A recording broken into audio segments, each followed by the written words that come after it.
beautiful by nature here.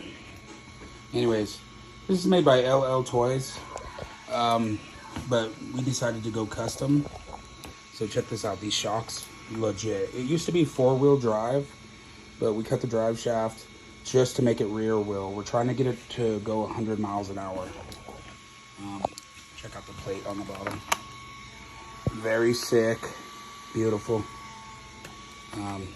So check out the motor inside. This sucker goes really fast. Right now, I believe it goes about 80. We're trying to get it to over 100 miles an hour. Stay out of the light so it gets up. We just got this motor in, cut the drive shaft down in there so we can just make it real wheel. Here I have a multi-functioning device. This runs a lot of our cars. Look at that.